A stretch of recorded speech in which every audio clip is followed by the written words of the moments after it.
Di manusia sering tidak pandai melihat bahwa di balik kekurangan, di balik ujian itu ada hikmah. Tapi ketika mereka memperoleh sesuatu, baru mereka pandai. Padahal Allah Subhanahu wa ta'ala telah mengatakan bahwa ujian yang diberikan oleh Allah Subhanahu wa ta'ala tidak hanya dalam bentuk hasanat saja, bukan hanya dalam bentuk yang senang, yang baik saja. Jadi jangan dikatakan bahwa tetapi ada dalam dua bentuk, bukan hanya dengan kejahatan dan keburukan saja, tapi juga ada dalam kebaikan. Perhatikan firman Allah dalam suratul A'raf. Lihat surat Al-A'raf ayat 168. 168.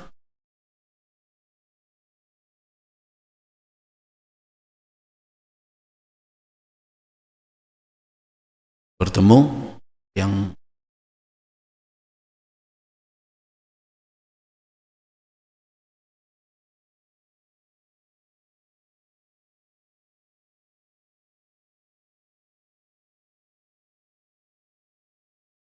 tidak aktif.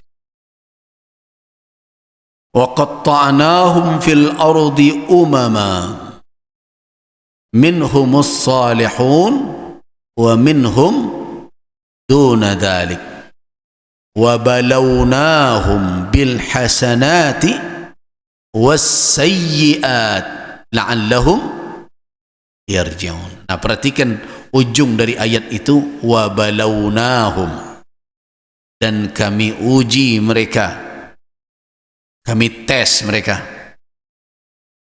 Ujian dalam bentuk apa?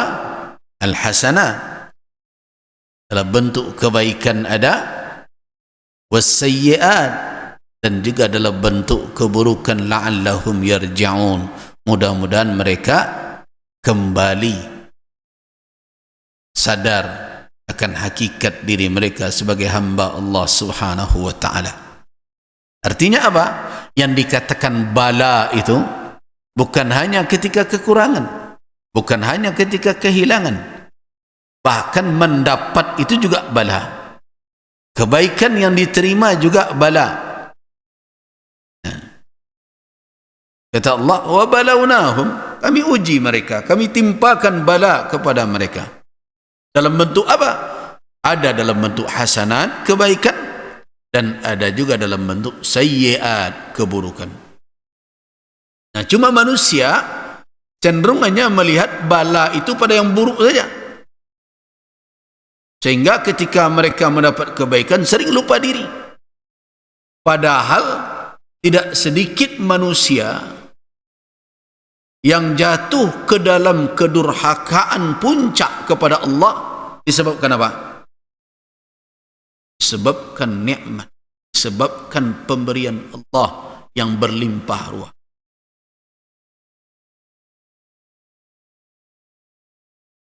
Belum terdengar ada orang miskin tapi mendurhaka setara Fir'aun.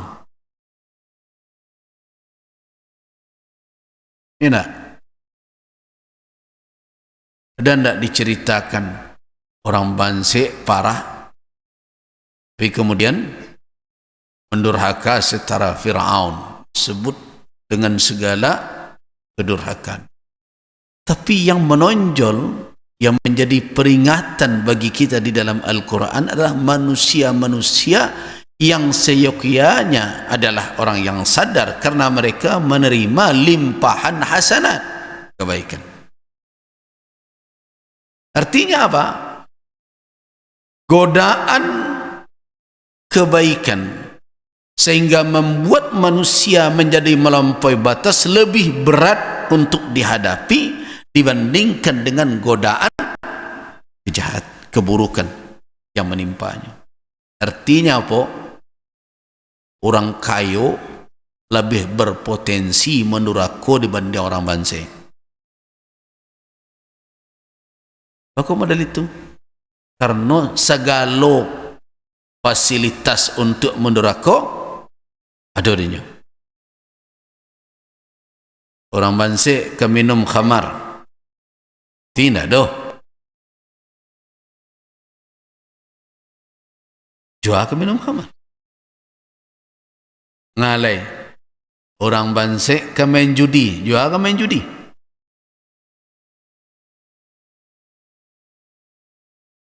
Orang bansik berbuat riba. Untuk inyo saya tak cukup lah. Orang bansik pergi ke night club, main perempuan berpengaruh. Tidak dah. Tapi bagi orang kaya, semua fasilitas itu ada di tangan. Jadi kalau kita lihat ayat tadi, wa balawnahum bil hasanati was sayyiat, kami uji mereka dengan kebaikan dan keburukan. Kenapa didahulukan Allah hasanat, kemudian baru sayyiat? Karena godaan kekayaan itu lebih dahsyat dibandingkan dengan rongrongan kemiskinan. Jadi karena itu tidak usah hati-hati benar awak kurang tak mendapat sama orang. Itu makanya wala tatamannau. Kalau kamu mau berfikir lebih dalam, sebenarnya di balik apa yang kamu terima, karunia Allah sudah berlimpah. Hanya diragamkan saja oleh Allah. Sebagian mendapat yang ini, sebagian mendapat yang lain. Nah, kembali kita kepada surah An-Nisa tadi. Lirijali nasibun mimma iktasabu walin-nisa'i nasibun mimma iktasabna. Ayat 32 tadi. Untuk laki-laki ada nasib. Nasib itu apa? Pemakna nasib, bahagian yang dijatahkan,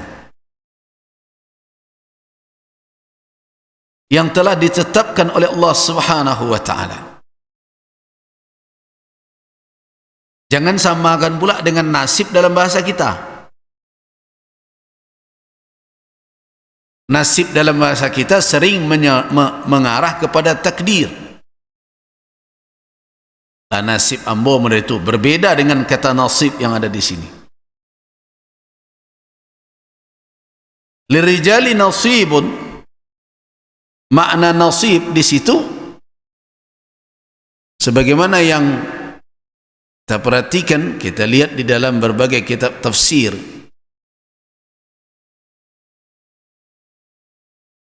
Nasib di situ maknanya adalah berupa apa? Jatah dan bahagian yang telah ditetapkan. Lirijali nasibun mimma iktasabu minal ajr. Untuk laki-laki ada jatah, ada yang telah ditetapkan dari apa yang mereka usahakan, yang mereka lakukan. Dan untuk perempuan juga demikian adanya. Sedangkan nasib dalam bahasa kita bukan itu maknanya. Nasib dalam bahasa kita itu adalah qadar, ketentuan Allah Subhanahu wa ta'ala tentang apa yang akan diperoleh oleh manusia dalam kehidupan. Itu makanya kalau awak acak mengecekkan bahwa kita bisa merubah nasib, tidak.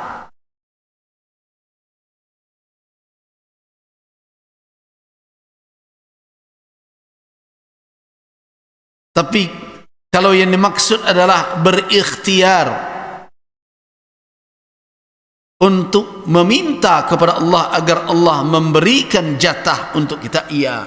Jadi nasib dalam bahasa kita itu adalah qada dan qadar Allah. Jadi berbeda. Jadi ketika awak memakai istilah bahasa awak, kemudian awak pakaikan dengan istilah yang ada di dalam ilmu al-aqidah dan ilmu tafsir, ilmu Al-Quran dan Sunnah, acok terjadi bias.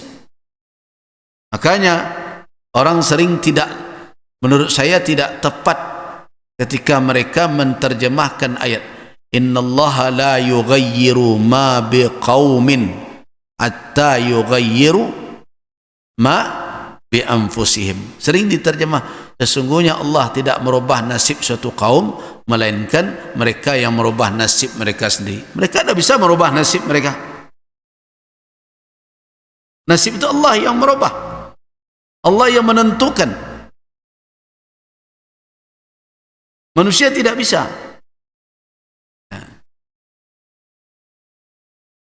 Cuma bagaimana Allah merubah nasib mereka?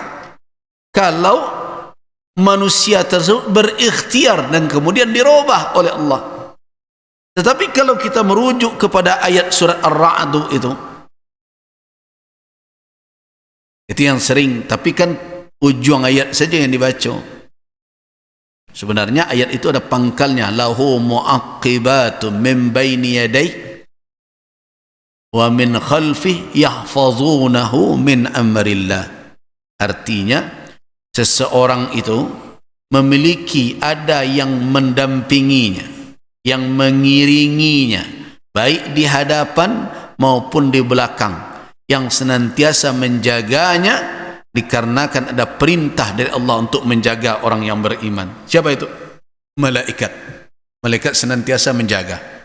Nah, itu anugerah Allah, itu pemberian Allah kepada orang yang beriman. Innallaha la yughayyiru ma biqaumin, sesungguhnya Allah tidak merubah apa yang telah diperoleh oleh suatu kaum, hatta yughayyiru ma bi anfusihim, sampai mereka merubah pula apa yang ada pada diri mereka. Jadi apa makna dari ayat itu?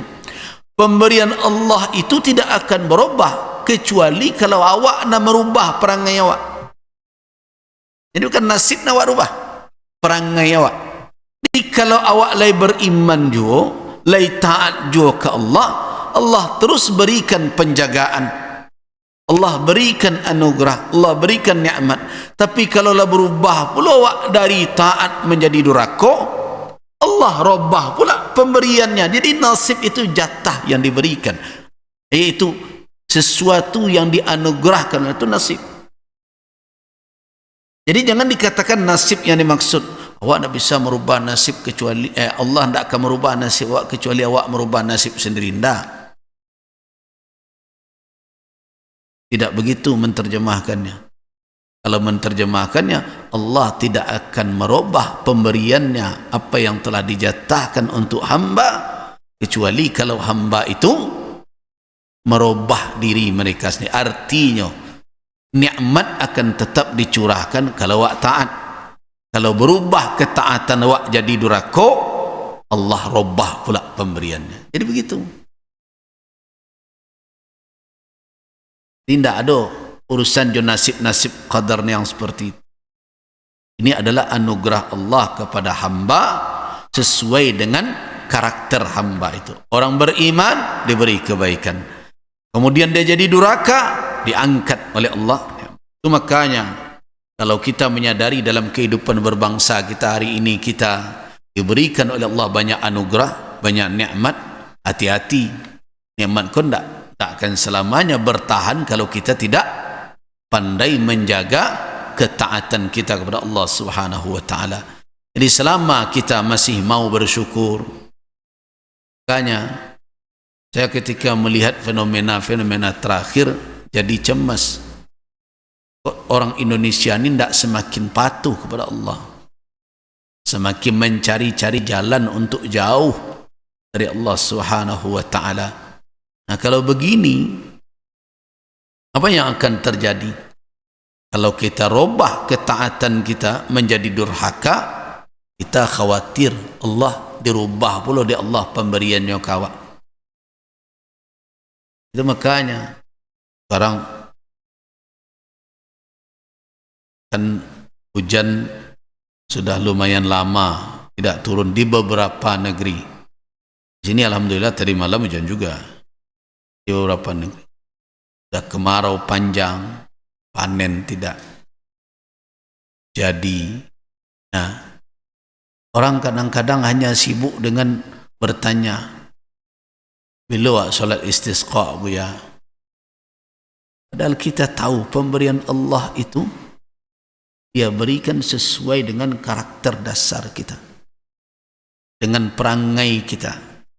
Kalau kita mau merubah perangai kita, nikmat akan kembali bercucuran. Barangkali kita sedang diuji. Kenapa? Karena banyak nama belakang ke Allah. Sudah banyak yang tidak patuh dengan aturan agama yang dia turunkan. Bukannya kita amalkan, bukannya kita ikuti, tapi kita preteli. Ada pula ni agama Islam ala ininya, Islam ala presiden, ala iko, ala itu. Kan aneh-aneh saja kerja. Dulu Islam Nusantara, ini tambah lo ala seseorang, kan berbahaya kalau begini. Untuk apa ini? Kalau terus juga kita merusak apa yang telah diturunkan oleh Allah, bangsa ini akan terus didera oleh berbagai persoalan la qadar Allah. Jadi kalau ingin merubah keadaan kita, ingin merubah apa yang telah serang kita rasakan, apa yang harus dirubah dulu? Perangai awak. Allah akan melihat perangai hambanya ini. Kalau hamba ini pantas menerima nikmat, dia berikan nikmat. Kalau hamba ini tidak pantas lagi menerima nikmat, Allah akan berikan kebalikannya. Itu makanya apa yang dikatakan oleh Allah Subhanahu wa taala yang sering kita baca kalau sudah acara Isra dan Mi'raj. In ahsantum ahsantum li anfusikum wa in asa'tum falaha. Jika kamu berbuat kebaikan, kebaikan akan kembali kepada dirimu sendiri. Kalau kamu berbuat kejahatan, maka kamu pula akan menerima akibatnya. Jadi kalau ingin berubah dari situasi sekarang, kita harus merubah perangai kita. Itu makna dari ayat itu. Ini bukan kita yang mampu merubah nasib. Nasib itu pemberian Allah Subhanahu wa taala. Allah memberi dengan hikmahnya. Allah memberi dengan hikmah kebijaksanaannya. Awak saya tidak nama beragi kalau orang tak patut menerima.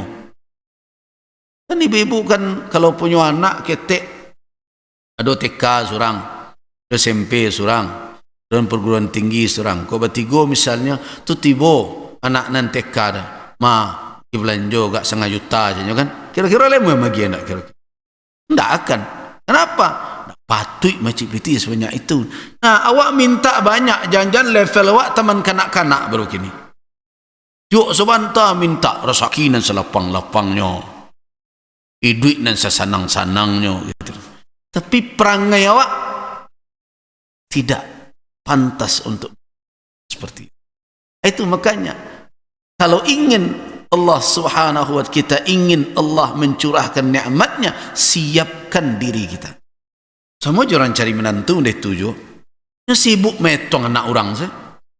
Anaknya dari beloknya dah. Nah, kalau ingin mendapat menantu yang soleh, ya anak awak dibuat solehah. Kalau ingin mendapatkan yang solehah, anak awak jadi yang soleh. Kau nak anak orang saya buat preso potuang, kau nak cocok. Kau tak batu ada kau tak cocok. Nana awak le belok. Padahal janjinya lah ada at-tayyibat lit-tayyibin. Yang baik untuk yang baik pula. Begitu. Jadi Allah Subhanahu wa taala menyesuaikan segala sesuatu dengan hikmahnya. Jadi kalau nikmat ingin bercucuran, sudah, mari kita perbaiki apa yang keliru selama ini. Cuma perbaikan nikolah nan lamban. Bahkan kecenderungan awak dalam pengajian pun, yang ketujuh doa kaji kau akan menyenang-nyenang saja. Tapi kalau lah tersinggung puncak kada awak sekali itu menggungkun tak tiba ambosnya ditembak dia buya adalah tu. Jadi ada orang datang mengaji itu tidak nak berubah. Saya beberapa kali itu tidak jadi diundang orang ceramah. Nah, kemudian pasannya banak-banak. Ya, kok dapet ni kau tak usah lah dibaca, kau tak dibaca. Kok ngaji tapi nanti kami jangan dirubah-rubah. Kau tak kena berubah tak ambo tiba. Kalau lah tahu nak dibaca, nak tak dibaca, mengalah di mau ustaz dari luar. Awak salah ceramah surang. Kalau tahu namanya tu. Itu pertanda bahawa banyak di antara kita yang menjadikan seperti kajian seperti ini hanya apa sisi waktu lapang, refreshing. Nah, itu keliru di dalam tujuan menuntut ilmu.